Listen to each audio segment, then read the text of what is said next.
The Apollo 13 mission to the moon. April 11th, 1917. Less than a year ago, U.S. astronauts first stepped on the moon. That lunar landing started a new wave of space exploration. Now NASA prepares to launch its Apollo 13 mission to the moon. Command James Lovell, Command Model, Pilot Jack Swarrick, the lunar model pilot Fred Hayes have trained for this mission of years. The original pilot Ken Mattingly was pulled 3 days before due to explosive the missiles. I'm so excited to be part of this trip. I couldn't believe it when I got the call. It's quite a lucky break of you, Jack. 2:13 p.m. Apollo 13 launched from Kennedy Space Center of Florida. 5, 4, 3, 2, 1, lift off! One of the inboard engines cut out early, but it shouldn't be a problem. Everything is looking good. 13. At Johnson Space Center in Houston, Texas, lead flight director Jen Kranz and his team celebrate a successful launch. Roger, there's nothing like an interesting launch. Swinger docks the command model with Aquarius, the launcher. The Aquarius has its own supplies and power supply. Okay, Houston, we're docked. Setting the course. Next stop, the moon. Nice job, everyone. Are you feeling okay, Fred? I think I'm a bit sick. Houston, we've had a problem. April 13, 1970.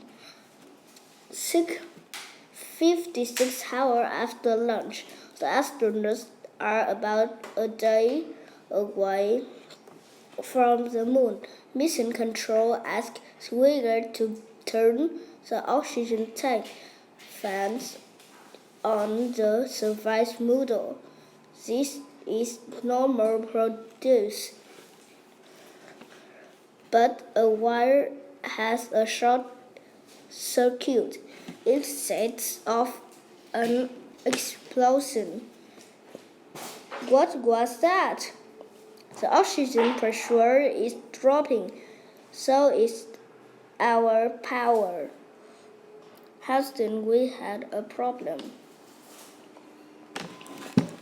One of the air tanks burst. They are losing precious oxygen. We are venting something else into space. Back to Houston.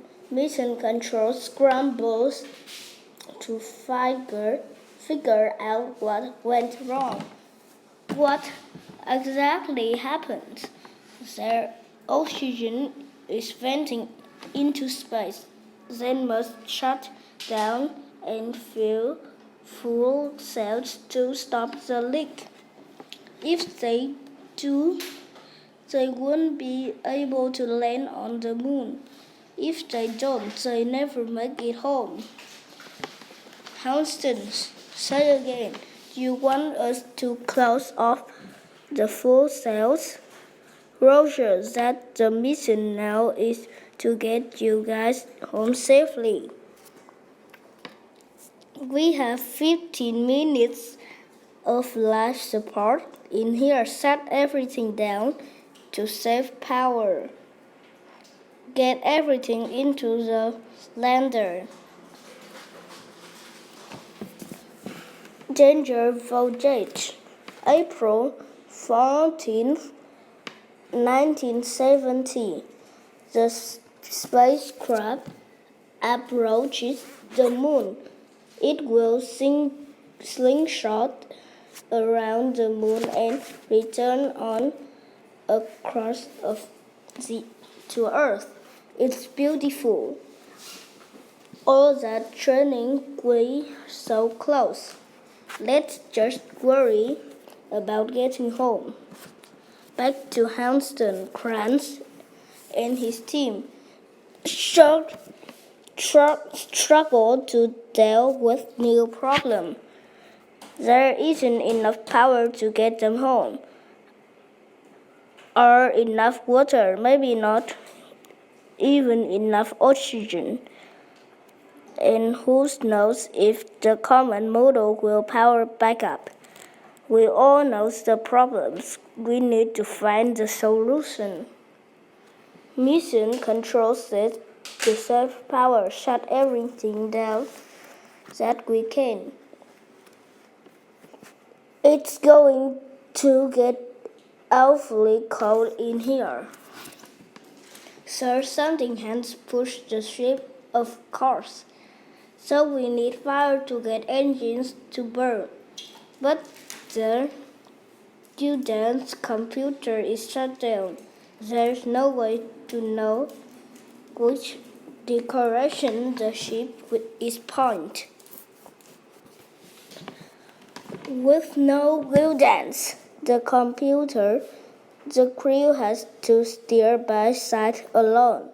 As long as the Earth throws its window, we're going the right way. Are you guys ready? Shut it down. We did it. Back to Earth, NASA prepares re-entry. If the computer boots up, we should be okay, as long as the heat shield wasn't damaged in the explosion. The computer is up, preparing to separate from the lander.